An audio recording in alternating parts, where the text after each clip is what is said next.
I was a top-tier player, a man of countless identities. But after my 6 wealthy sisters found me, they saw me as a poor, helpless thing who needed protecting. They figured that after so many years on my own, I must have been deprived. So my eldest sister, Victoria, pulled out a card and offered it to me. This is a supplementary card with no limit. Take it, buy whatever you want. Get all the things you never had the chance to own. All eyes were on me, waiting for a look of surprise. But my gaze only lingered on the black card, a symbol of endless wealth and affection, for a single second. Thanks, Victoria. Just as Victoria Walker thought I was about to accept, I turned and picked up my own backpack, which looked old but was impeccably clean. But that's all right, I have my own card. The Walker family froze, and the smile on Victoria's face stiffened. She instinctively looked down at the card I held out. It bore no bank name, only an extremely minimalist, mysterious design that seemed to be etched from pure light. This card, she had only heard of it once, at a highly secretive, small gathering of the world's top capitalists, mentioned by a tycoon who controlled an ancient European financial group. It was said that the holder of such a card could command resources sufficient to affect the economy of a small nation in a short period. She had dismissed it as a legend at the time, but now this legendary card was being casually pulled from an old backpack by her younger brother. Victoria felt as if her entire worldview had been violently shaken. The hand holding her family bank's prized unlimited black card suddenly felt hot, almost too embarrassing to show. The second sister, Tiffany Walker, seeing Victoria stunned, came over to peek at the card in my hand and scoffed. "Ethan, what kind of card is that? It's just plain black. Looks so cheap, it doesn't even have a bank name on it. Is it some obscure debit card? Does it even have a decent limit? Listen to your big sis, just take Victoria's card. It works everywhere in the world. You can buy anything." Victoria snapped back to reality, nearly lunging to cover her idiotic sister's mouth. An obscure debit card? A decent limit? Victoria glared at Tiffany, thinking, I swear I want to crack open your head and see if there's anything inside besides motorcycles and video games. Victoria took a deep breath and asked cautiously, "Ethan, this card of yours, is it from the Obsidian Bank?" I gave her a slightly surprised look and nodded. "Oh, the limit's okay. It's enough." "Okay." Victoria's mouth twitched. That tycoon had said the limit on such a card, or rather its authority to mobilize resources, was something that could never be described as merely okay. She quietly retracted her own black card, which she had once thought was the epitome of power, feeling a flush of heat on her face. In front of Ethan's card, hers really did seem a bit pathetic. Tiffany was still clueless. Obsidian Bank? What bank is that? Never heard of it. Is it better than the banks our family works with? The third sister, Nicole, also noticed Victoria's strange reaction and examined the card in my hand. Though she didn't know finance, the card's minimalist, high-tech aesthetic gave her an instinctive feeling that it was anything but ordinary. Mr. and Mrs. Walker didn't know anything about an Obsidian Bank, but seeing their eldest daughter's stunned expression, they understood the card must have an astonishing origin. Mrs. Walker asked gingerly, "Ethan, dear, where did you get this card?" I had already put the mysterious card back in my wallet and tossed the wallet into my backpack, my tone casual. "Someone gave it to me." "Who gave it to you?" I glanced at her without answering, simply saying, "I'm a little tired. I'm going upstairs to rest." With that, I gave them a slight nod and turned to walk up the stairs. My figure was still lean, but my departure left the 5 people in the living room speechless for a long time. Tiffany was completely bewildered. "Seriously, Victoria, what just happened? Our little brother turned down your black card." Victoria watched until her brother disappeared around the bend in the staircase before letting out a slow breath. She rubbed her temples, her voice graver than ever before. "It's not that he turned it down." She paused, looking at her curious family. "It's that we may have underestimated him." She held up her own, unsent black card. "Compared to the card Ethan just showed us, this is basically a toy credit card." "Sis, are you serious? That plain black card is that powerful?" Tiffany shot up from her seat. Victoria didn't say a word, but her expression said it all. The living room fell silent once again. Tiffany plopped back onto the sofa, muttering to herself, "Holy cow, who in the world is my brother?" Early the next morning, Tiffany burst into the dining room. "Dad, Mom, Victoria, Nicole, guess how late I was up last night researching that Obsidian Bank?" The entire family's attention immediately snapped to her. Mr. Walker put down his newspaper. "What did you find?"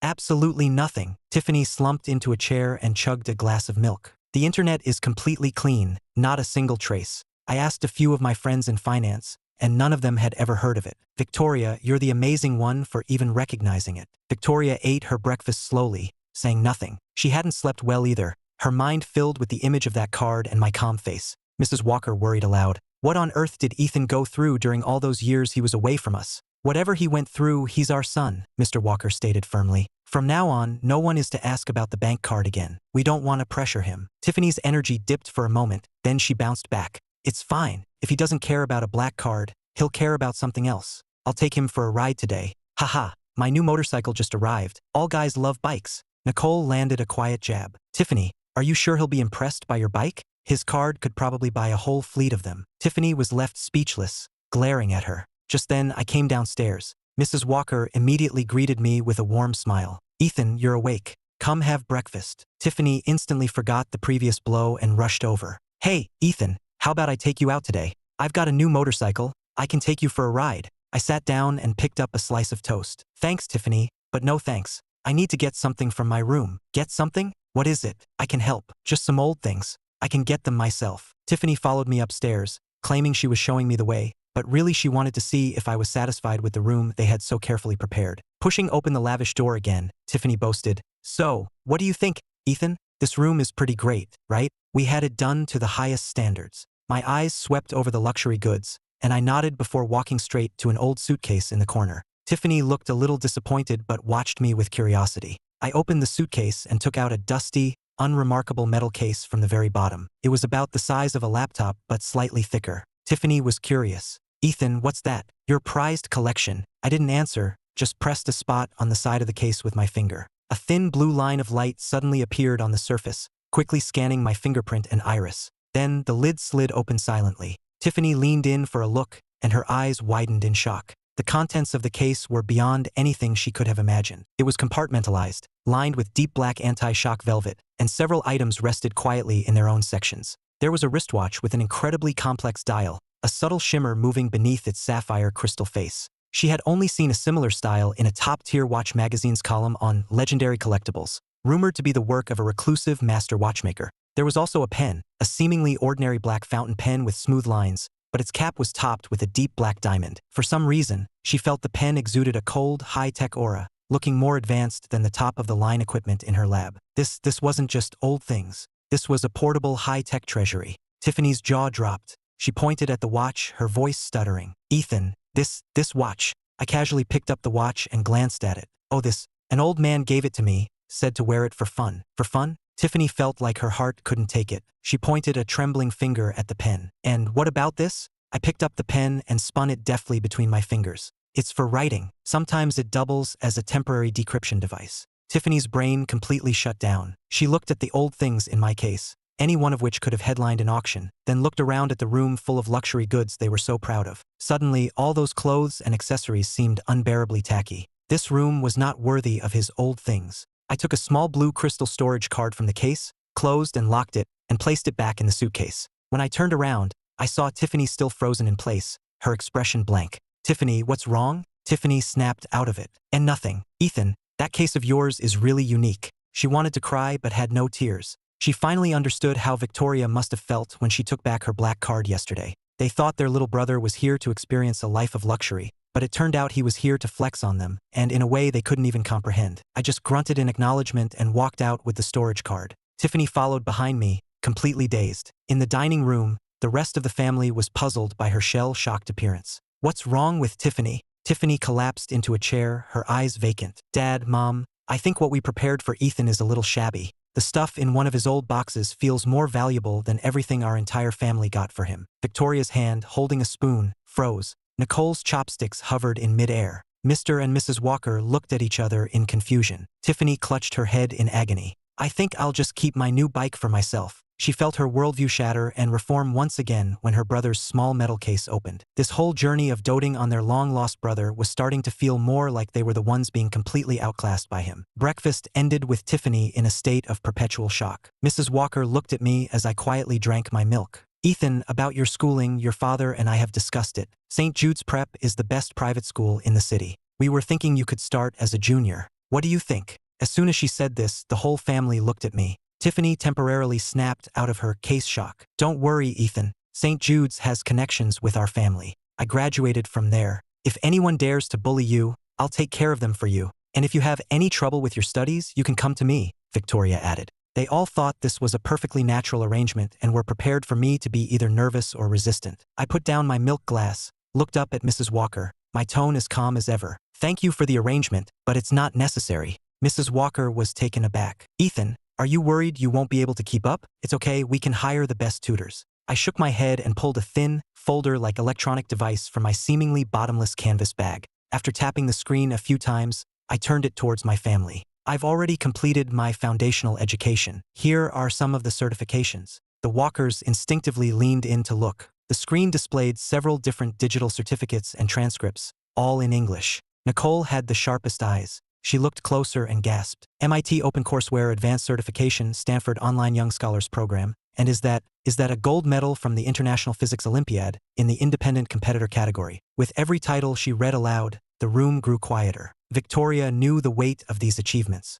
They were far beyond what any normal high school student could attain, especially the Olympiad gold medal as an independent, which was incredibly prestigious. Winners were typically scouted by major research labs. Tiffany didn't understand the specifics, but she had certainly heard of MIT and Stanford. Her eyes were wide. Wait a minute, Ethan, weren't you living out in the sticks? Where did you get all this? Mr. and Mrs. Walker were completely floored. They looked from the dazzling achievements on the screen to their calm son, their minds struggling to process it all. I retracted the device and said flatly, I had some free time back then, so I taught myself a few things. I just got the certifications along the way. The Walkers were collectively petrified. Tiffany felt like she'd been shot in the knee. I nearly had my legs broken by Dad just to get into college, and my brothers had some free time results completely blow me out of the water. Mrs. Walker opened her mouth, taking a moment to find her voice. Well, Ethan, what are your plans now? Do you want to apply to university directly? Your father and I can help you with the connections. I thought for a moment and said, not for now. If the school needs it, I could be a guest lecturer, share some learning experiences.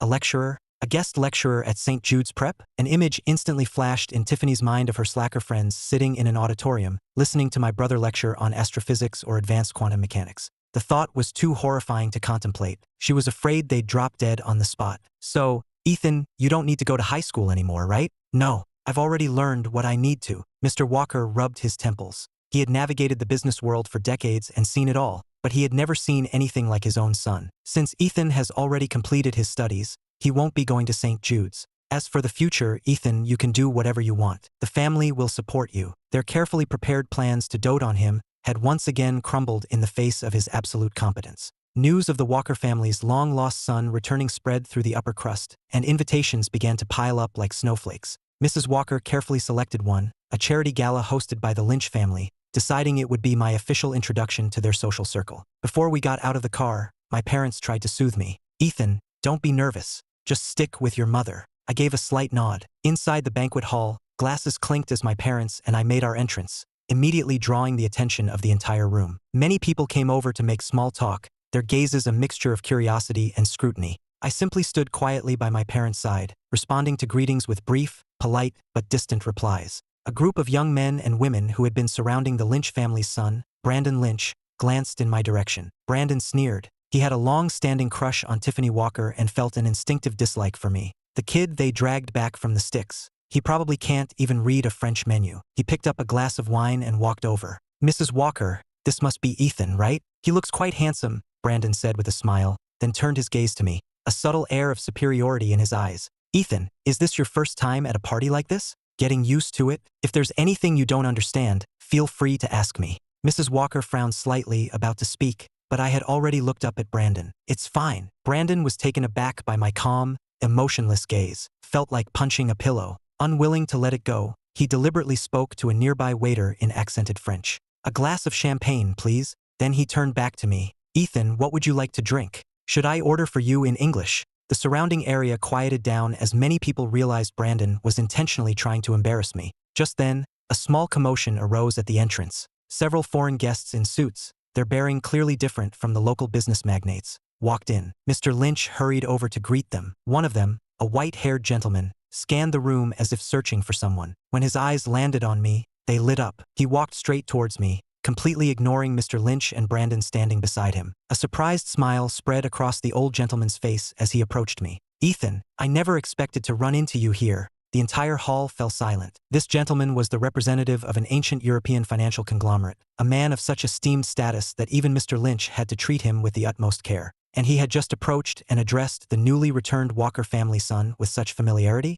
Mrs. Walker was also stunned. The smile on Brandon's face froze, and he nearly dropped his wine glass. Mr. Vincent, it's been a while. My French was flawless and elegant, with an authentic Parisian accent that was leagues above Brandon's deliberately showy pronunciation. Mr. Vincent laughed heartily and switched to his native tongue, speaking rapidly about recent international economic trends and developments in a cutting-edge tech field, clearly valuing my opinion. I responded fluently and with ease, and the occasional points I made had Mr. Vincent nodding in agreement. The two of us conversed as if no one else was there, leaving the surrounding crowd dumbfounded. This was the kid from the sticks who couldn't understand French? His language skills and knowledge surpassed almost everyone in the room. Brandon's face flushed red and then turned pale. He stood there like a superfluous piece of scenery, so embarrassed he could have dug a hole in the floor with his toes. Moments ago, he was mocking me for not being able to read a French menu, and now I was casually chatting with a European tycoon. Tiffany appeared out of nowhere, sidling up to Mrs. Walker. Watching me converse so eloquently, she said excitedly,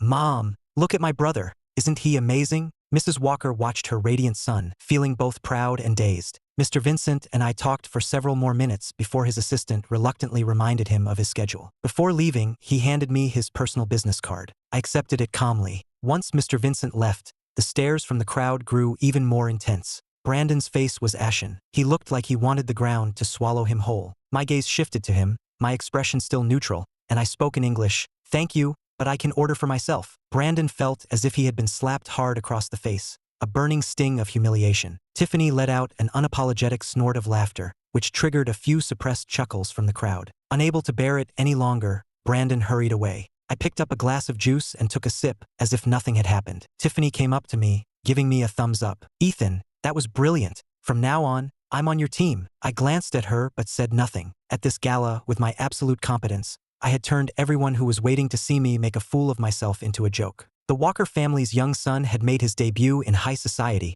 and it was a legendary one. Mrs. Walker hadn't even had a chance to speak to me before her 3 daughters swooped in like a protective wall, surrounding me. Victoria's face was cold, her sharp gaze sweeping across the room. "What just happened? I expect it to be the first and last time. Ethan is my brother, the rightful son of the Walker family. Anyone who makes him unhappy is making the entire Walker family unhappy." The whispers that had started around the room instantly died down. Victoria was known in the business world as a formidable figure, and no one dared to take her words lightly. The second sister, Tiffany, was less subtle. She rolled up imaginary sleeves. "Did you all hear that? My brother, Ethan. If anyone ever tries to pull that kind of passive-aggressive crap on him again, they'll have to answer to my fists first." As she spoke, she made a fist and glared fiercely in the direction of the young men and women who had been standing with Brandon. They turned pale and quickly looked down. The third sister, Nicole, pushed up her glasses, her voice cool. "Data analysis indicates that malicious slander and ostracism have a significant negative psychological impact. The Walker Corporation's legal department has been quite idle lately. They wouldn't mind taking on a few defamation lawsuits for practice." 3 sisters, each with a different style but all equally determined to protect their brother, stood like 3 guardian deities, shielding me and forcefully declaring my status. Anyone who had been muttering, "Just some lucky poor kid they found," now completely abandoned the thought. Mrs. Walker watched this scene, both amused and touched. She tugged on Mr. Walker's sleeve. A flash of relief crossed his eyes, but it was mostly pride in me. It's good that the girls know to protect their brother, even if they might be a little overprotective. Their stance looked like they were ready to declare war on the world. Mr. Lynch hurried over to smooth things over. "Victoria, Tiffany, Nicole, please calm down. They're just kids who don't know any better. I've already sent Brandon home to reflect on his actions. Ethan, my boy, you've been wronged. Let me apologize on his behalf." Victoria's expression softened slightly, but her tone remained cool. "Mr. Lynch, you're being too serious. We just don't want something like this to happen again." It won't. Absolutely not. Don't be scared, Ethan, your sister's here. What do you want to eat? I'll get it for you. There are some mini cakes over there. I checked, they're not poisoned." Thanks, Tiffany. I'm not hungry." Nicole quietly handed me a glass of warm water. "You've been talking a lot. Rehydrate." I took the water from her. "Thanks, Nicole." I was being protected meticulously by my 3 sisters. When I wanted to get some fruit, Tiffany would dash over. "Stay seated, Ethan. I'll get it. Which one do you want? This one? This one? I'll just get them all." When I wanted to speak to my mother, Victoria would immediately clear a path, her eyes scanning the surroundings as if expecting an assassin to leap out at any moment. I felt a bit helpless, but watching my sisters act as if they were facing a great enemy, yet so clumsily trying to take care of me, something hard inside me seemed to soften just a little. For the rest of the gala, I was probably the most idle person in the entire room. Anyone who tried to strike up a conversation was deterred by the Walker sisters' glares or words. I just had to sit there quietly, accepting the food and drinks they brought me, along with the envious or awestruck gazes from everyone else. This continued until the gala ended and we were in the car heading home. That was so satisfying. Did you see the looks on their faces?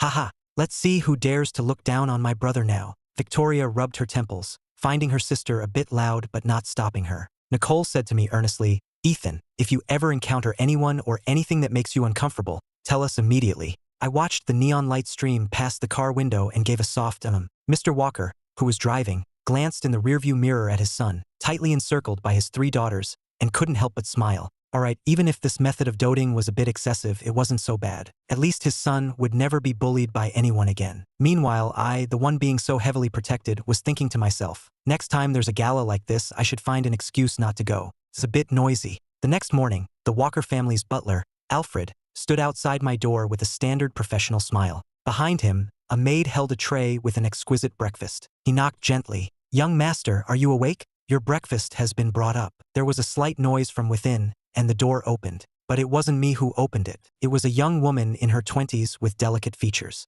Alfred was taken aback. And you are? The young woman gave a slight nod, her tone concise. Chloe, the young master's assistant. Assistant? He hadn't heard anything about the young master having an assistant. He instinctively glanced into the room and saw that I was already fully dressed, sitting at a small table by the window. In front of me was a slim laptop, its screen scrolling rapidly with data streams. Beside me was a half-finished glass of what looked like some kind of nutritional supplement. The luxurious decorations the staff had carefully arranged the night before seemed to have been moved to less conspicuous places. The entire space had become exceptionally neat and orderly, almost with the cold feel of a laboratory. Chloe stepped aside. Breakfast isn't necessary. The young master has already eaten. Alfred looked at the suspicious nutritional drink, then at the fragrant oatmeal and delicate pastries on the maid's tray behind him. He hesitated. But this was specially prepared by the kitchen at the madam's request. It's very nutritious. Chloe cut him off, her expression unchanging. I am responsible for the young master's diet, which is precisely nutritionally balanced.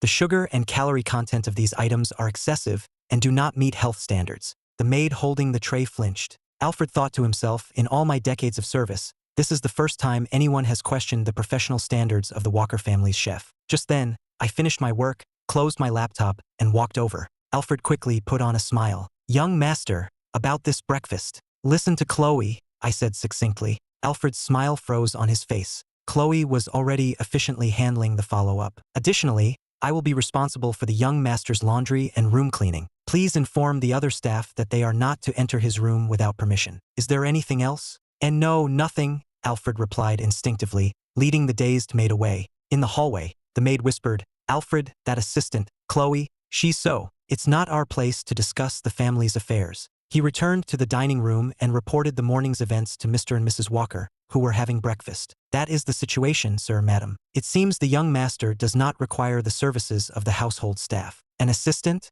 Ethan brought an assistant with him, and his breakfast, he drank some kind of nutritional supplement. What kind of supplement? Can that stuff even taste good? Did he have such a hard time out there that he's used to eating tasteless food? No way. I'm going to make him try our chef's cooking, Tiffany said, starting to get up. Stay put, Mr. Walker commanded. Didn't you hear Alfred? His assistant is very professional. Don't go and cause trouble. Tiffany retorted. How am I causing trouble? I'm just concerned about him. Nicole calmly analyzed the situation. Based on Alfred's description, Chloe's behavior is highly efficient, suggesting professional training. Ethan's lifestyle may be different from ours. Forcing a change could provoke a negative reaction. We'll do as Ethan wishes, Mr. Walker instructed Alfred. From now on, matters concerning the young master will be handled according to his and his assistant's preferences. Yes, sir, Alfred replied with a bow. Tiffany slumped back into her chair, muttering, I just wanted him to eat something nice. A little later, as Victoria was leaving for work, she passed by the garden and saw Chloe rapidly taking notes on a tablet while I stood before a prized orchid,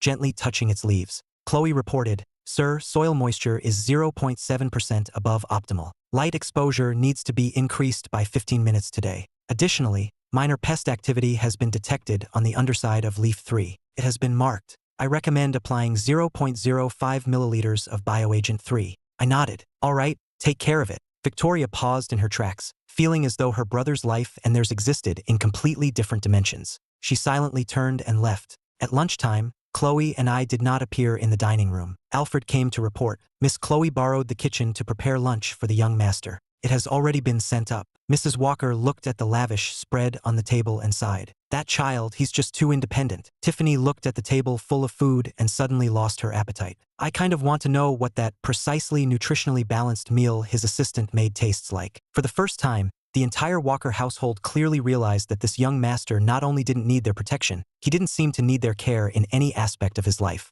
Tiffany was sprawled on the sofa playing a game when her phone started buzzing like crazy. It was a group chat with her friends. Tiff, check Twitter. Your brother is trending. The real Walker heir is drop-dead gorgeous. Which media outlet took this? The angle is weird, but damn, he's hot. Tiffany's heart skipped a beat. What was going on? She checked the trending list, and sure enough, there it was, #WalkerHairStuns. Clicking on it revealed several candid photos taken at the charity gala. The comment section was already exploding. OMG, this is the kid they found in the sticks? He's gorgeous. A feast for the eyes. Give me 3 minutes. I need all the info on this guy. Is it just me? Or does he look a little pretentious? He has that, I hate everyone look. Someone's just jealous. He has every right to be pretentious. Tiffany read the comments, especially the critical ones, and her anger flared. How dare they talk about my brother? I'll destroy them. But just as she placed her fingers on the keyboard, the page stuttered and then forcefully refreshed. The trending topic was gone. The hashtag that had been buzzing with activity moments ago now led to a page not found error. Tiffany stared, confused. She reloaded the app, but the topic had indeed vanished from the trending list as if it had never existed. When she searched for the keywords, the related tweets were disappearing in real time. Did the Walker Corp PR department move that fast? She muttered. She opened the family group chat and sent a message. Who ordered the takedown? That was quick, props. Victoria quickly replied, what trending topic? Nicole added, Tiffany, I was just in the lab. The PR department didn't receive any such directive. What was going on? That evening, when Victoria and Nicole got home, Tiffany recounted the incident. Victoria immediately called the head of PR, who was just as confused. He said he was about to report the issue, but before he could even act, the topic had been completely scrubbed, and the cleanup was remarkably thorough. It wasn't our people, not our family? Then who did it? A good Samaritan. I, who had been sitting quietly reading a book, didn't even look up. It was too noisy. I had them take it down. My finger swiped casually across my tablet screen. The living room fell dead silent. The gazes of all 5 walkers shot towards me.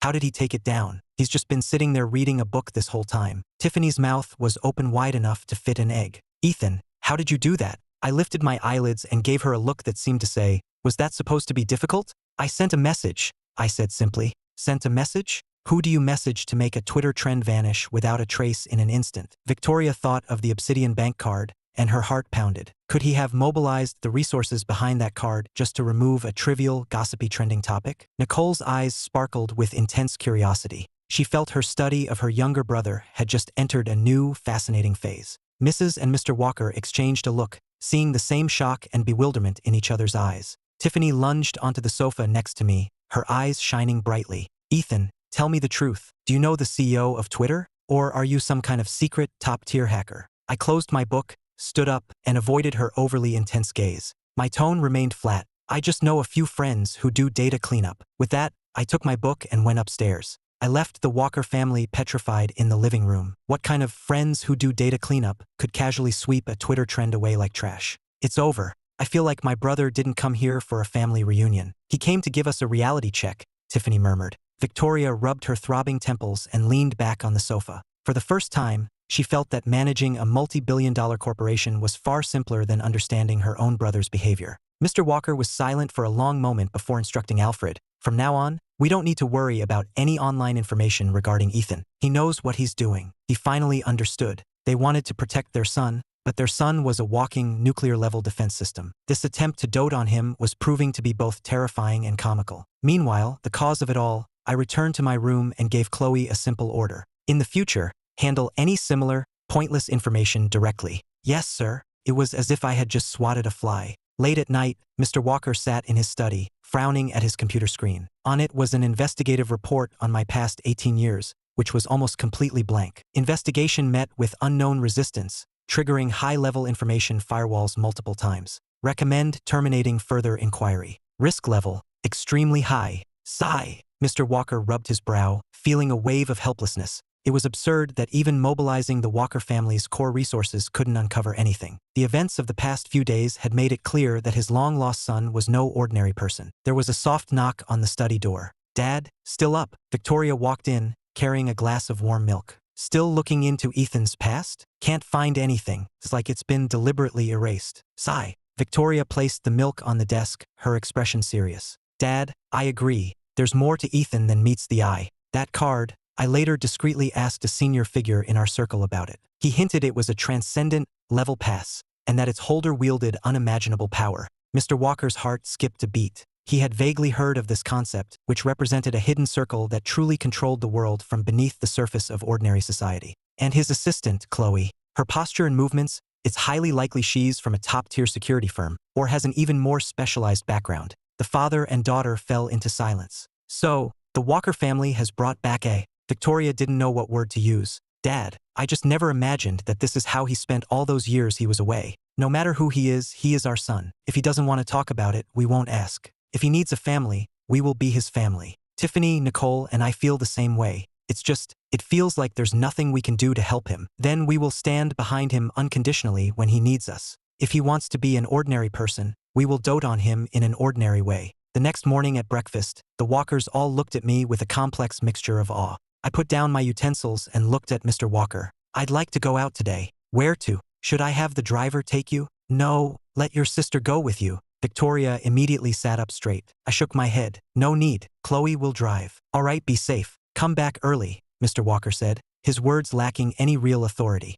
After all, his son was probably more capable than the entire Walker security detail combined. Only after Chloe and I left did the family finally relax. Sigh. Having breakfast with Ethan is more stressful than a board meeting with Dad, Tiffany whispered. Mr. Walker shot her a glare, but secretly agreed. He looked out the window in the direction his son had left, his heart a mix of shock and pride. A few hours later, Chloe and I returned home. I was carrying a plain black gift box and headed straight upstairs with Chloe. Just a few minutes after Chloe and I returned to my room, Nicole burst through the front door, sporting 2 heavy dark circles under her eyes. She slammed her bag on the sofa. Damn it, they're back. Those persistent bastards. Nicole, what's wrong? Is there a problem at the company? Nicole ran her hands through her hair in frustration. It's those hackers again, attacking our company's core server. The idiots in the tech department can't hold them off. A competitor was playing dirty, and this wasn't the first time they'd used hackers. They had managed to fend them off before, but this time the attackers had clearly hired experts. Did you call the police?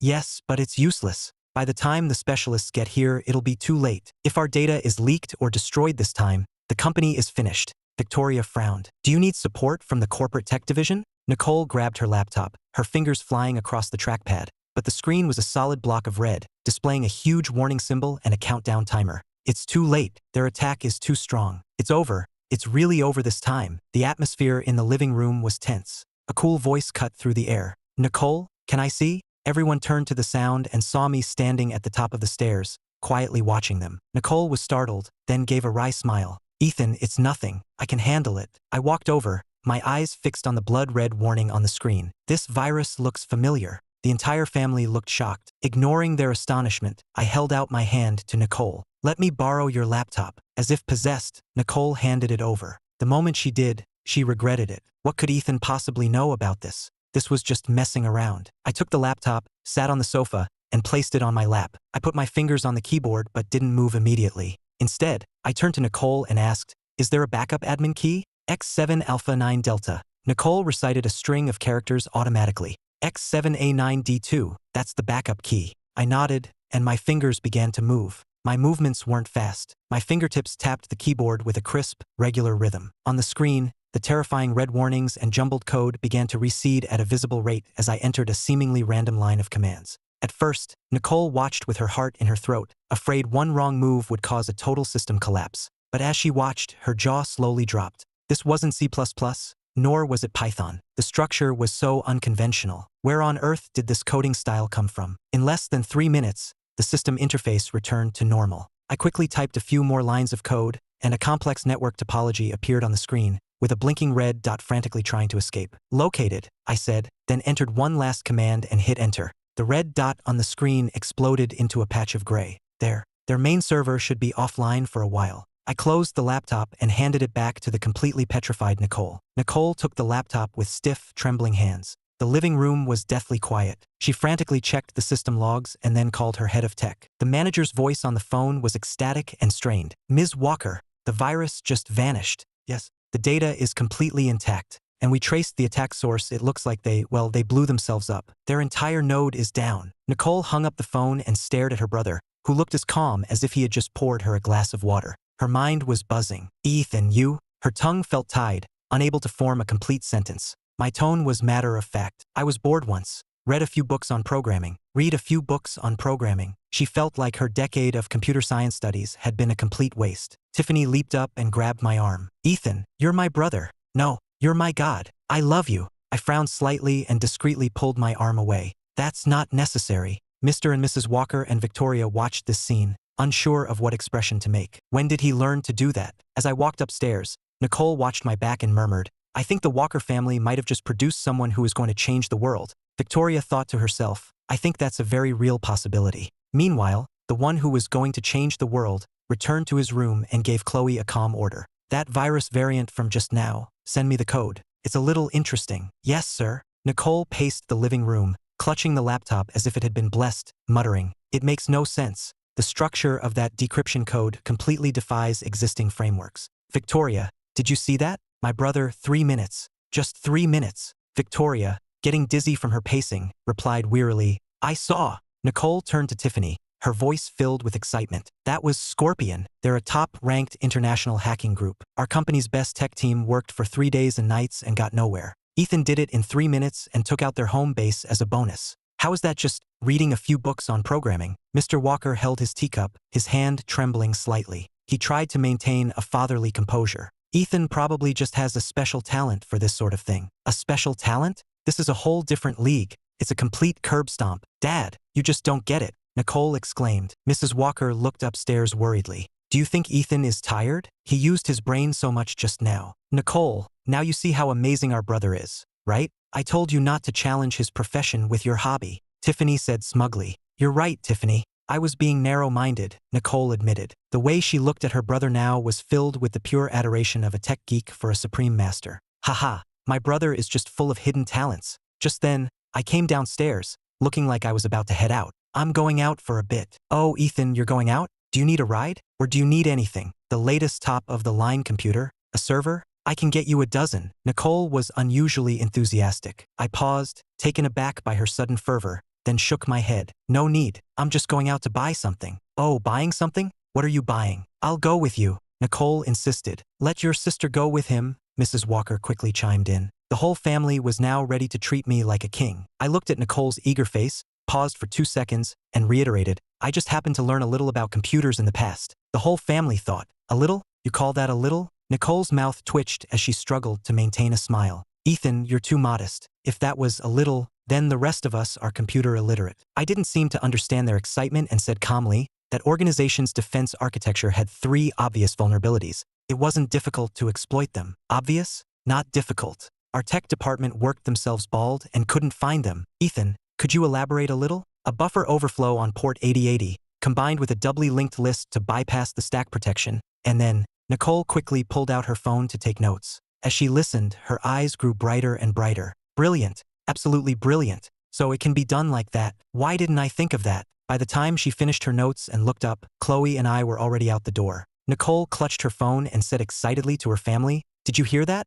Those few sentences of guidance from Ethan are worth a fortune." "No, a king's ransom. Is it really that amazing?" "Amazing doesn't even cover it. With this, our company can build the best firewall in the country." "No, in the world." Victoria adjusted her cuffs and said lightly, "From now on, if the family has any technical problems, we can just go directly to Ethan." "It's not just technical problems," Nicole said, now having blind faith in her brother. "I feel like even if the company were about to go bankrupt, Ethan could casually save it. Does that mean if my engine breaks down during my next race, I can ask Ethan to take a look?" Tiffany asked. The entire family looked at her as if she were an idiot. Tiffany sheepishly shut her mouth. Mr. Walker took a deep breath. "In short, from now on, whatever Ethan says goes. If he says he knows a little, we'll just assume he knows a billion things." The Walkers all nodded in solemn agreement. They had finally and completely accepted the new reality. Their young master was a walking, all-powerful cheat code. Mrs. Walker suffered from angina, a condition she developed in her youth, which she managed with medication. That afternoon, while having tea in the garden with some friends,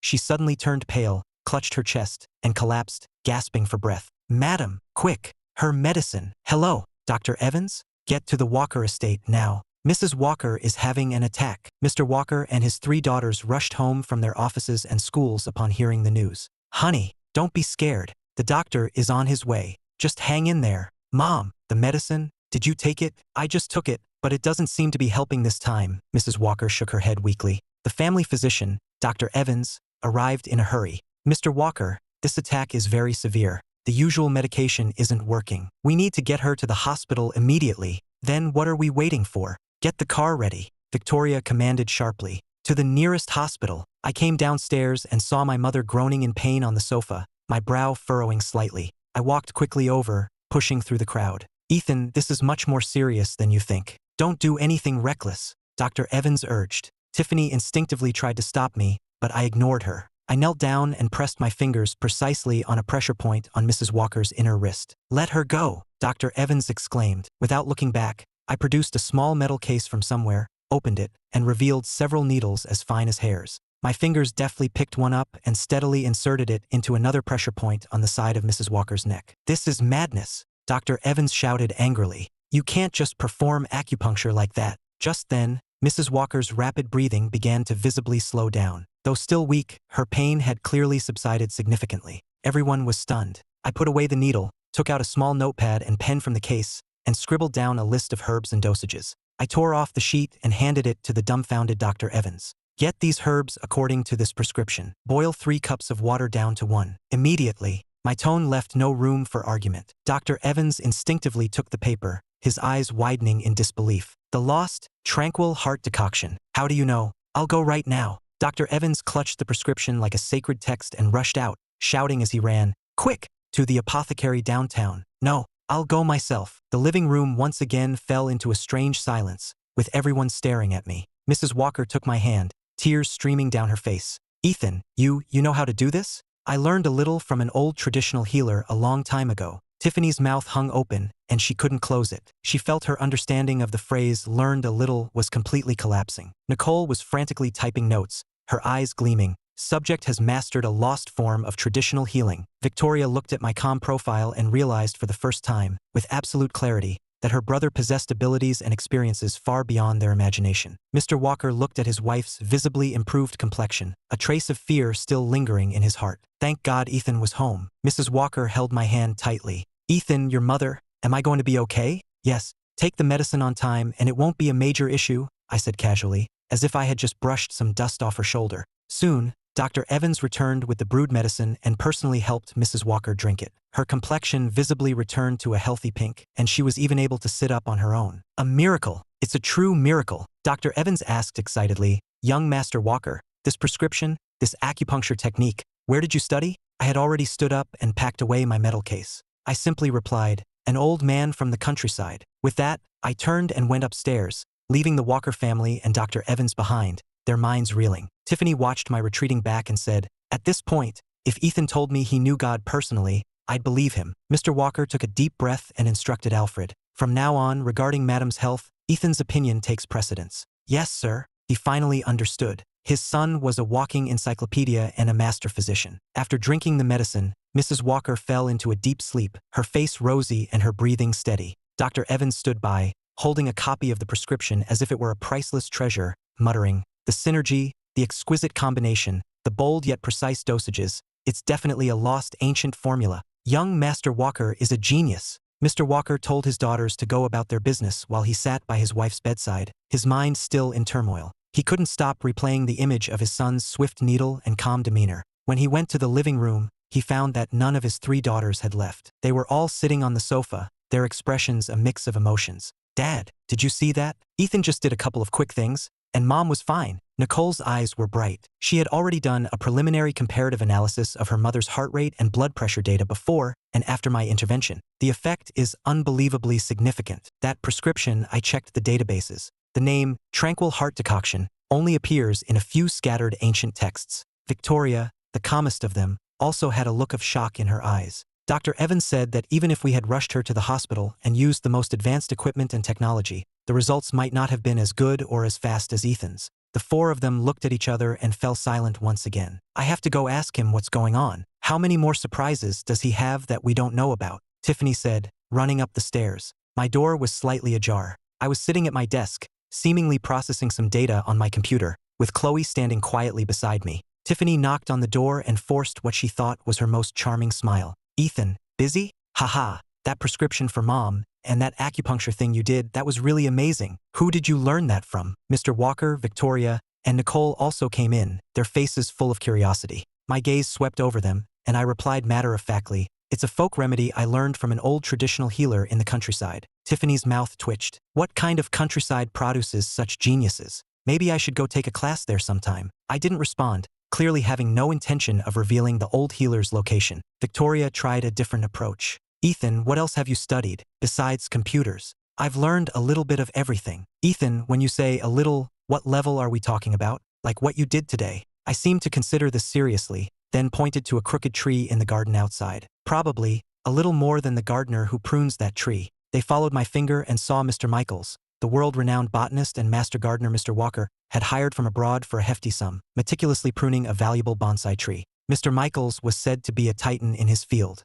Knowing more than a titan in the field, that's a little? Tiffany felt like she was suffocating. Mr. Walker took a deep breath and decided to give up asking. He finally understood. For his son, a little meant expert level, and a folk remedy meant a lost, legendary art. "Ethan, thank you for saving your mother today." I nodded. Of course. My attitude was as natural as if I had just handed her a glass of water. The four of them left the room, gently closing the door. In the hallway, Tiffany grabbed her hair. "Ah, sisters, did you hear that? He knows more than Mr. Michaels. What Mr. Michaels charges to prune one tree is enough for me to buy a sports car." Nicole's eyes glazed over as she murmured, "I'm starting to suspect that when Ethan says, the countryside, he might be referring to some hidden, advanced civilization on Earth." Victoria rubbed her temples. "From now on, no matter what Ethan says or does, we are not to be surprised." Mr. Walker nodded gravely. "Sigh, I need to quickly get used to the fact that my son is an omnipotent master of folk remedies." Downstairs, Dr. Evans was still worshipping the prescription. Seeing Mr. Walker, he rushed over.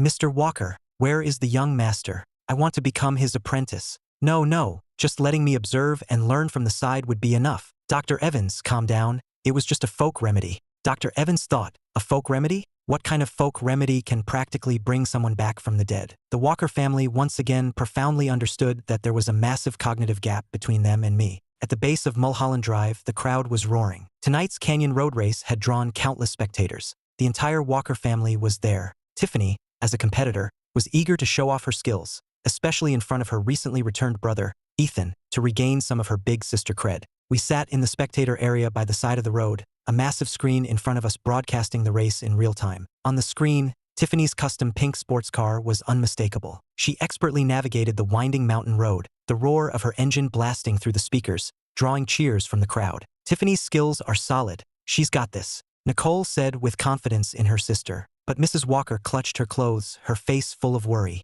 "This child, she just loves these dangerous things. It makes me so nervous." Mr. Walker's expression was calm, but his eyes were glued to the screen. Victoria periodically comforted their mother, her own gaze never leaving the pink sports car on the screen. I sat in the corner, holding a tablet, seemingly browsing casually but actually monitoring the race's real-time data. Chloe stood quietly beside me. As my personal assistant, she was always a woman of few words, but she could always anticipate my needs with precision. Halfway through the race, the image on the screen suddenly shook violently. The pink sports car, which had been leading, encountered an out-of-control truck coming from the opposite direction on a sharp turn. Blinding headlights filled the screen, and the crowd gasped. "What's happening?" On the screen, Tiffany yanked the steering wheel, and the sports car slammed into the guardrail. With a screech of metal and a loud crash, the car tumbled down the steep hillside. The screen immediately cut back to the panicked face of the host. "Tiffany." Mrs. Walker's vision went black, and she nearly fainted. "Mom!" Victoria quickly caught her. "Call an ambulance." The scene descended into chaos,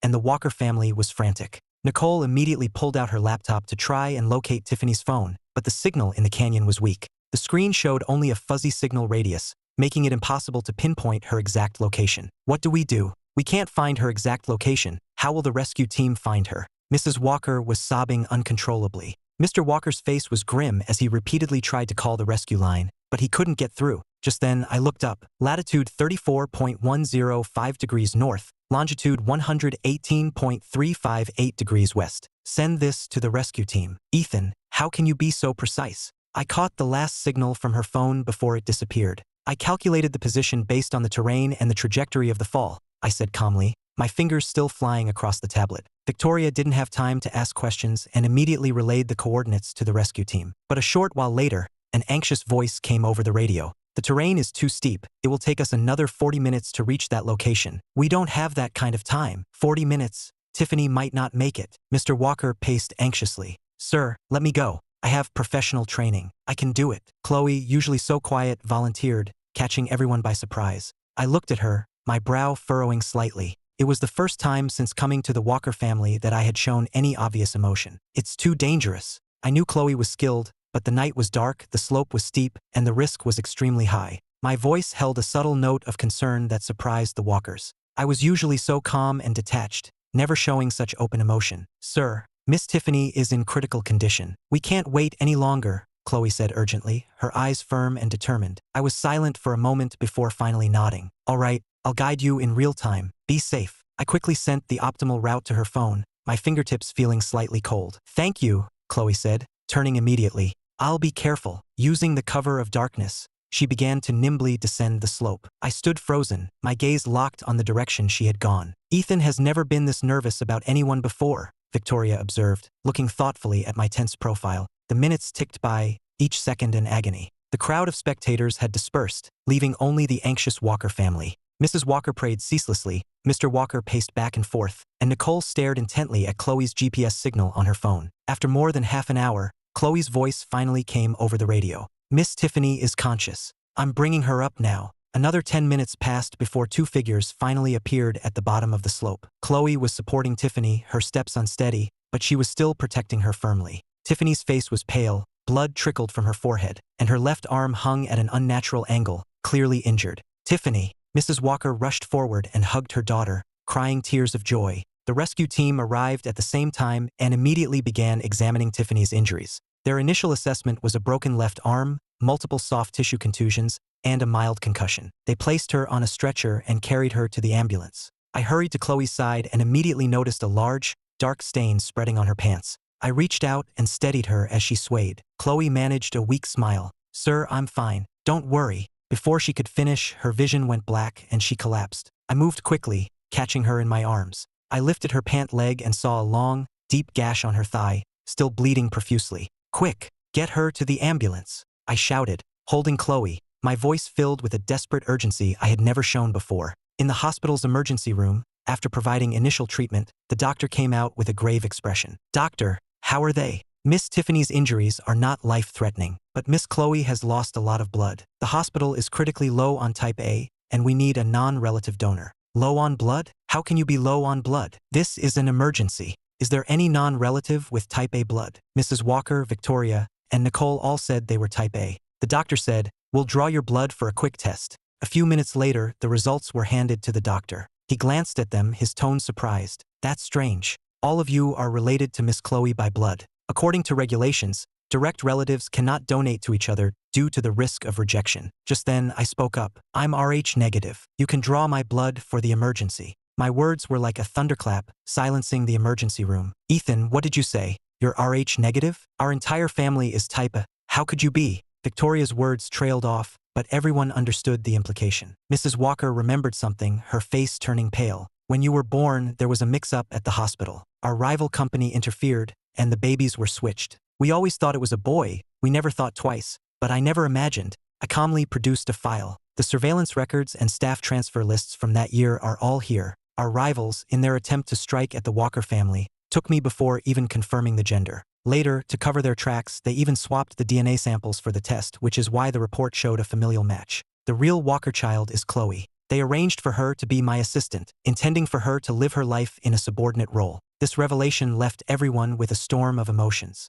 Mrs. Walker looked at the unconscious Chloe in the hospital bed, tears streaming down her face. My daughter, you've suffered so much all these years. After an emergency transfusion, Chloe was finally out of danger and slowly regained consciousness. When she learned the truth about her identity, she looked at the family gathered around her bed, her eyes red with emotion. Tiffany, her arm in a sling, leaned over Chloe's bed and said through choked sobs, "So, we're the real family." Chloe gave a weak smile and a small nod. Tiffany, the past is the past. In the following days, the Walkers took turns caring for Chloe and Tiffany. The rival company's plot was fully exposed. Mr. Walker was furious. Anyone who dares to touch my family will pay the price. Cut off all their credit lines immediately. I want to see them in bankruptcy liquidation within a month. A few days later, both of them were discharged from the hospital. The sun was shining on the drive home. Tiffany sat in the car, looked at Chloe beside her and said, "I'm never street racing again. Seriously, having you as a sister is so much better than being the queen of Mulholland Drive." Back at the Walker mansion,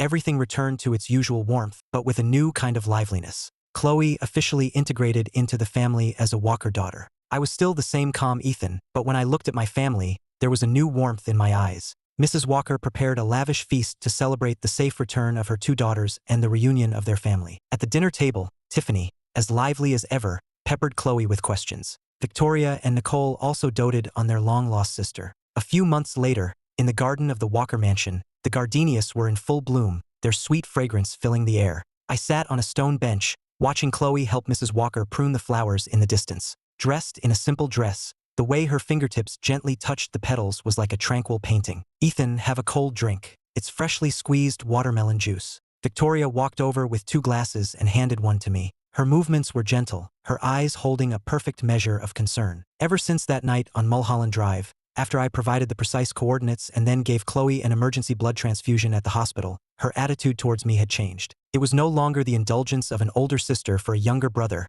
but a mix of respect and an indescribable softness. I took the glass and thanked her. I had just taken a sip when Tiffany ran over, a brand new game controller in her hand. "Ethan, play a couple of rounds with me." Her left arm had fully healed, and her personality was as lively as ever, but when she looked at me, the old bossiness of an older sister was gone, replaced by a hint of girlish shyness. Nicole sat on a nearby bench, her laptop open to an optimized mountain rescue route plan she had just finished. Seeing me look over, she said softly, "Ethan, come look at this. The fall trajectory data you calculated last time was very useful. I've made some additions based on it. Maybe it can help more people in the future." Her voice was gentle, and her gaze held clear admiration. I knew then how the 3 Walker sisters felt about me. These feelings stemmed from the life and death rescue on Mulholland Drive, from the support we gave each other in a desperate situation. It had nothing to do with blood ties or status, it was just pure affection. But my heart was already full of Chloe. From her selfless rescue to our life and death struggle in the hospital, her courage and gentleness were deeply engraved in my soul. Chloe seemed to notice the activity and walked over with a smile, holding a freshly cut piece of mango. "Ethan, try this. It's freshly cut." She held the mango to my lips, the tenderness in her eyes as clear as a stream, filled with an understanding that only we shared. Victoria looked at us and said, "Chloe, you're the Walker family's treasure now. If anyone dares to bully you, the 3 of us will never forgive them." In the sunlight, the golden rays bathed the garden, casting our shadows, Chloe's and mine, long across the grass. Time passed quietly, and several months flew by in an instant. The feelings they had once tried to suppress began to quietly resurface, unfolding in a way that was not overt, but was nevertheless clear. Victoria remained gentle, but her concern for me grew more detailed. Whenever Chloe and I visited the Walker home, she would always have my favorite watermelon juice ready on the table, and the study would be stocked with financial magazines I was interested in. Occasionally, when Mr. Walker and I discussed business, she would sit quietly nearby, offering a glass of water at the right moment or softly mentioning a key piece of information when I was deep in thought, participating in a way that was both subtle and helpful. Once, I casually mentioned that I liked handmade wooden ornaments. Not long after, a uniquely shaped wood carving appeared on my bookshelf. Victoria said nonchalantly, "I saw it while I was out shopping and thought it was unique, so I bought it. If you like it, you can display it." I saw the fleeting hope in her eyes and understood, but I could only smile, thank her, and then give the ornament to Chloe. Chloe adored it, holding it in her hands. When Victoria saw this, her eyes dimmed for a moment before her gentle smile returned. Tiffany's approach was more direct, but still measured. She no longer just asked me to play video games, but would find all sorts of excuses to meet with me alone. One day it was a new esports arena with amazing equipment that she wanted me to try, the next she wanted to learn to drive and asked me to be her instructor. Every time we met, she would be dressed to impress and was much more talkative than usual. She would excitedly tell me funny stories about her life, or sneak glances at me while I was driving, her eyes filled with an affection she couldn't hide. Once, while we were out practicing driving, we passed a dessert shop. She insisted on going in to buy ice cream and specifically chose my favorite flavor,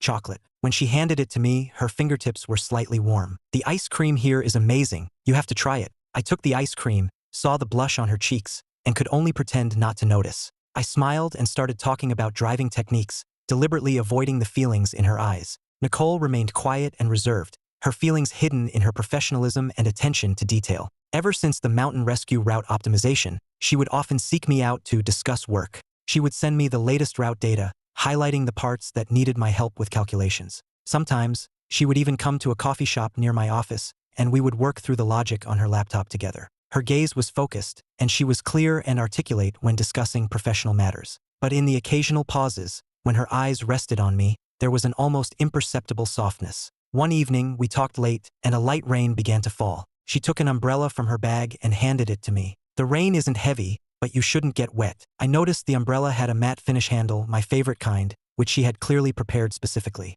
I took the umbrella, thanked her softly, and turned to see Chloe waiting for me nearby, holding her own umbrella. I walked quickly to her, closed Nicole's umbrella, took the one Chloe was holding, and naturally put my arm around her shoulder. Nicole stood where she was, watching our retreating figures. She slowly closed her laptop, the smile on her lips fading slightly. Their feelings were all pure, without any malice or rivalry, just different ways of expressing an affection that had never died. This subtle pursuit gave me enough space to not feel cornered or overly awkward. But the answer in my heart had never changed. The image of Chloe had long since filled my every thought. Every kind gesture from them only made my feelings for Chloe clearer. Chloe, being perceptive, naturally noticed the change in the three sisters. But she never showed any anxiety or suspicion, remaining gentle and composed. Whenever Victoria prepared something I liked, Chloe would accept it with a smile and sincerely praise Victoria for her thoughtfulness. When Tiffany took me to the esports arena or for driving practice, Chloe would remind me to be safe, and then listen eagerly to our stories when we returned. When Nicole and I discussed work, she would sit quietly nearby, reading a book or preparing tea for us. Once, when Chloe and I were alone, she asked me softly, "Ethan, have you noticed that the sisters have been acting a little different towards you lately?" I took her hand and looked her straight in the eye. "But you're the only one in my heart. It's always been just you." A gentle smile lit up Chloe's eyes, and she leaned her head on my shoulder. "I know. I trust you." The next day, I made plans with Chloe in advance and drove her to the county clerk's office. Chloe sat in the passenger seat, curiously watching the scenery fly by. She asked softly, "Ethan, what are we doing here?" I held her hand, feeling the coolness of her palm, my gaze serious and firm. "I want to change our names." Chloe froze, blinking, her long eyelashes fluttering like butterfly wings. "Change our names?" "Yes," I nodded, my voice gentle but firm. "You are a daughter of the Walker family, so you should have their name. I want you to be Chloe Walker, to be a part of this family. And I want to drop my last name. I'll just be Ethan, just your Ethan, to protect you and keep you safe for the rest of your life, with no other distractions." Chloe's eyes instantly turned red. Tears welled up, but she smiled brightly. She nodded vigorously, her voice choked with emotion. "I'll listen to you, Ethan. From now on, I'm Chloe Walker, and I'll be just your Chloe Walker." The process of changing our names was smooth. The moment she received her new ID, Chloe held it carefully, her fingertips tracing the name Chloe Walker over and over, her eyes filled with a happy smile. Sunlight streamed through the office window, illuminating her face and making the beauty mark near her eye even more distinct. I pulled her into my arms and placed a soft kiss on her forehead. "For the rest of my life, I belong only to you." When the news of our name change reached the Walker home, Mrs. Walker couldn't stop smiling. She held Chloe's hand, stroking it. "Chloe Walker, it's a wonderful name, perfect for our girl." Mr. Walker also nodded, his eyes full of approval as he looked at me. "Yes, Ethan, that was very thoughtful. You must treat Chloe well from now on." "Dad, don't worry, I will." The three sisters' reactions, however, were more complex. Victoria looked at us, her face still holding a gentle smile, but a flicker of disappointment passed through her eyes. She picked up her glass of water, took a sip, and said softly, "Chloe, Ethan, congratulations. Changing your names is a good thing. It's just, I'll have to get used to calling you Chloe Walker now." As she spoke, she snuck a glance at me, unable to hide the sadness in her eyes. Nicole said softly, "The meaning is beautiful. I wish you both the best." But the hand resting on her lap quietly clenched into a fist. I knew they hadn't completely let go. I had to make a clean break, both to honor Chloe's trust and to not hold back the three sisters from their own lives. That weekend, the Walker family held a dinner party. The garden was decorated with festive lights, and red lanterns hung from the gardenia branches, casting a warm glow over the yard. Mr. Walker raised his glass and smiled. "I've gathered everyone today, first to celebrate Chloe and Ethan's name change, and second, to have a nice family get-together." Everyone raised their glasses, the clinking of crystal echoing through the garden amidst laughter and cheerful conversation. Halfway through the dinner, I put down my glass, took a deep breath, and stood up. "Elders, sisters, I have something important to announce." All eyes turned to me. Chloe, sitting beside me, looked up, her eyes filled with a mix of confusion and anticipation. I took her hand. Her fingertips were slightly cool, but she squeezed back tightly, giving me strength. My gaze swept over everyone present, finally settling on the three sisters. Sisters, thank you for all the care and affection you've shown me. From our mixed-up first meeting to all the time we've spent together since, I've seen and cherished your kindness, sincerity, and gentleness. Victoria, you always quietly prepared my favorite things and subtly reminded me of key information when Dad and I discussed business. Your thoughtfulness and grace made me feel the warmth of family. I looked at Victoria. Her eyes were slightly red, and the wine glass in her hand trembled. Tiffany, you introduced me to so many new things. From the sports arena to driving practice, you brought so much fun into my life. Your energy and sincerity are like a small sun, warming everyone around you. Tiffany looked down, her long eyelashes hiding the emotion in her eyes, her shoulders trembling slightly. Nicole, you always used work as a reason to discuss professional matters with me.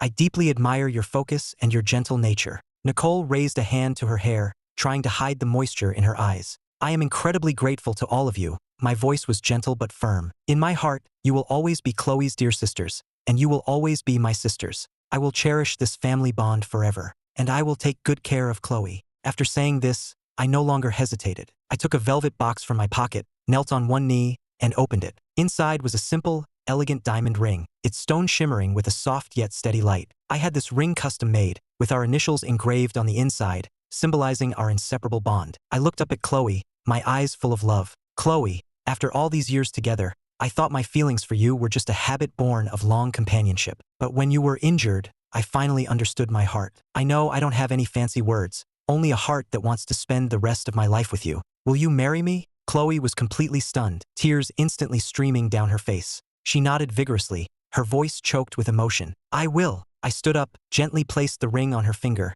and then pulled her into a tight embrace. Her body trembled as she held onto my waist, as if trying to merge herself with me. Mrs. Walker's eyes were already red. She held Mr. Walker's hand, repeating, "This is wonderful, just wonderful." "Yes," Mr. Walker said, a relieved smile on his face as he discreetly wiped the corner of his eye with his sleeve. "The children's hardships are finally over. From now on, our family is truly whole." Victoria came forward and gently patted my shoulder, a look of genuine relief on her face. "I wish you both happiness." "Thank you, Victoria. I will take good care of Chloe." Tiffany also came up, her eyes a little red, but her smile was sincere. "Ethan, you better be good to my sister," she said, gently pinching Chloe's cheek. The two sisters looked at each other and smiled, all barriers between them melting away. "Don't worry, Tiffany." Nicole pushed up her glasses and said softly, "Chloe, Ethan, I wish you happiness. From now on, we are still one family." Her tone was still gentle, but it now held a sense of peace and sincerity. Chloe and I exchanged a look, our eyes filled with gratitude and happiness.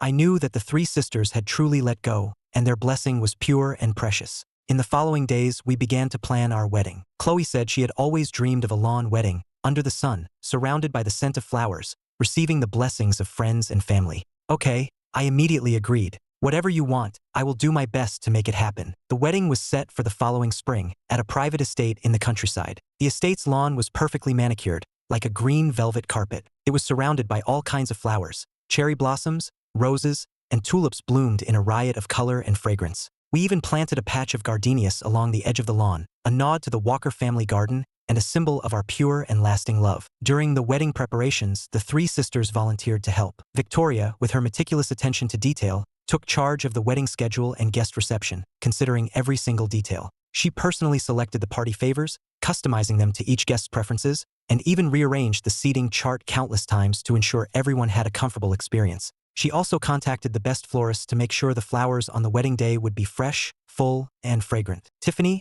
energetic and lively, was in charge of booking the band and setting the atmosphere, ensuring the wedding would be a festive celebration. She chose a band that specialized in romantic music and prepared many interactive games so that all the guests could participate and have fun. She also personally designed the wedding signs, decorating them with cute fonts and illustrations that added a warm, personal touch. Nicole, with her talent for data analysis and coordination, was responsible for managing the budget and staff, keeping everything organized and on track. She even created contingency plans in case of any unexpected issues. She made detailed spreadsheets, recording every expense clearly, and logically assigned duties to the staff to ensure the wedding day would go off without a hitch. Watching them bustle around, Chloe leaned against me and said softly, "Ethan, I'm so glad to have the sisters here." I held her tightly. "Yes, they are all wonderful people. We must be good to them in the future." On the wedding day, the weather was perfect. It was sunny and bright, with a gentle breeze. The estate was festively decorated, and the air was filled with happiness. Guests began to arrive, their faces full of blessings and smiles.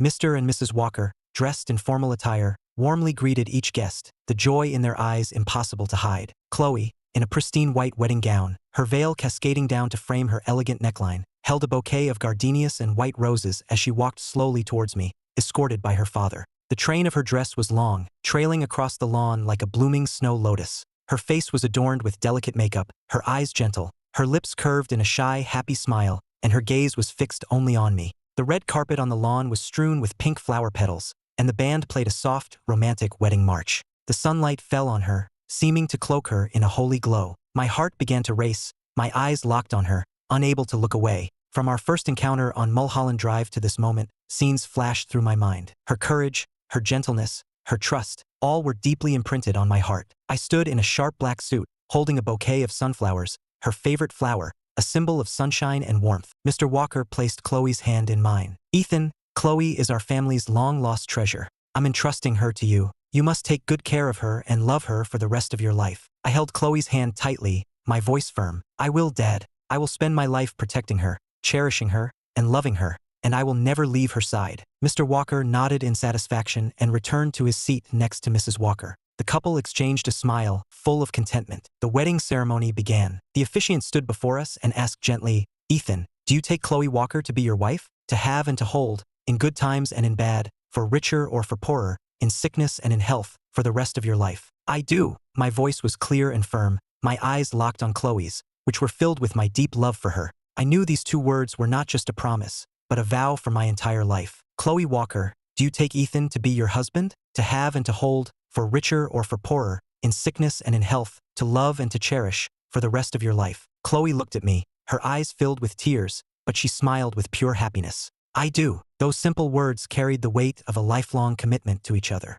A tear rolled from the corner of her eye and fell onto her white dress like a glistening pearl. We exchanged rings. I gently placed the ring on Chloe's finger, and she did the same for me. The moment our fingertips touched, it felt like a warm, steady current passed between us. This small ring bound our lives together forever. "I now pronounce you husband and wife. May you live a long and happy life together." As soon as the officiant finished speaking, the air erupted with applause and cheers. Colorful balloons floated into the sky, and streamers rained down, enveloping the entire estate in an atmosphere of joy. I leaned down and gently kissed Chloe's lips. They were soft and warm, with the faint scent of gardenias. In that moment, time seemed to stand still. Everything around us blurred, leaving only the sound of our heartbeats and our breath. The second year after our wedding, Chloe came to me, holding a pregnancy test report, her fingertips trembling as she handed it to me, her eyes shining with tears. "Ethan, look, we're having a baby." I took the report, my mind going blank for a second before an indescribable joy washed over me. I pulled her into a tight hug. "Really, Chloe? We're going to be parents." She leaned against my chest, nodding and smiling, though tears streamed down her face. "The doctor said it's been 5 weeks." This news was like a stone dropped into a calm pond, sending ripples of excitement through our lives. Mrs. Walker arrived that very day, laden with bags of nutritional supplements. The moment she walked in, she took Chloe's hand, her eyes red as she looked from Chloe's face to her stomach as if she had found a rare treasure. "My dear girl, this is wonderful. You must take good care of yourself from now on, no more getting tired. Whatever you want to eat or drink, Mom will make it for you." Mr. Walker followed behind her, carrying an elegant wooden box containing wild ginseng he had specially sourced. His tone was calm, but he couldn't hide his smile. "Chloe, build up your strength. If you need anything at all, just tell your father." Victoria took her annual leave the very next day and reported for duty at our house. She brought a stack of pregnancy books and started making a variety of nutritious meals for Chloe every day. "From today on, I am your full-time head of logistics." She had even compiled a pregnancy diet guide, written in her beautiful handwriting. "See, in the first trimester, you should avoid spicy food. I made you some yam and millet porridge. It can help with morning sickness. It smells so good. Yes, drink it slowly, don't burn yourself." Chloe held the warm bowl of porridge, her heart full of warmth. "Victoria, you didn't have to take time off work for me." Victoria waved her hand, her smile gentle. "Silly girl, you and the baby are the most important things right now." Tiffany transformed into the entertainment director. She arrived early on the weekend with a pile of CDs and picture books. "Chloe, I found a ton of soothing prenatal music, and this book, Baby's Wonderful World. The pictures are so cute. Let's read stories to the baby together." She sat on the sofa, reading the book with great expression, even imitating animal sounds, which made Chloe laugh out loud. "Ha ha ha, Tiffany, your impressions are so good. The baby can definitely feel your joy." Tiffany lifted her chin proudly. Of course, you forgot. I was in the drama club in college. Yep, the baby's early education is all on me. Nicole, ever the coordinator, handed me a thick folder. The prenatal checkup schedule, fetal movement monitoring, and prenatal yoga classes are all marked. I've also included resumes for nannies and a comparison of postpartum care centers. See if you need to make any adjustments. I opened the folder. The charts inside were impeccably organized. You're so thorough. You've even listed the dissolution rate of formula and the breathability of different diapers. A faint smile played on Nicole's lips. It's all necessary. The baby's safety is the most important thing. These are things we have to consider in advance. Chloe's first trimester symptoms weren't severe, but she often felt tired and sleepy. I cleared my schedule of most non-essential work to come home on time and be with her. Every night, I would gently rest my head on her belly, listening for the faint movements inside, imagining the tiny life quietly growing. Chloe would smile and stroke my hair, her eyes full of dreams. Ethan, do you think the baby will be more like you, or more like me? I held her hand, nuzzling her palm. I hope the baby is like you, gentle and kind. And if they have your eyes, they'll be beautiful. She smiled, her eyes crinkling, the moonlight on her face impossibly soft.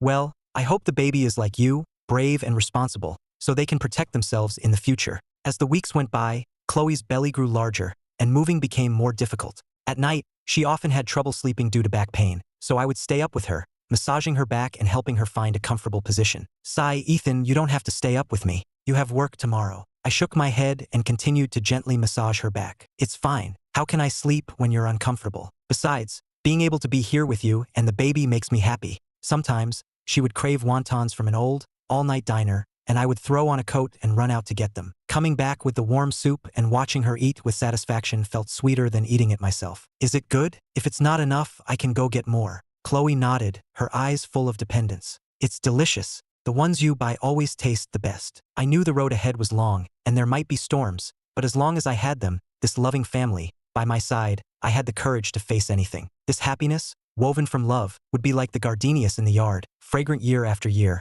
warming every day of the rest of our lives.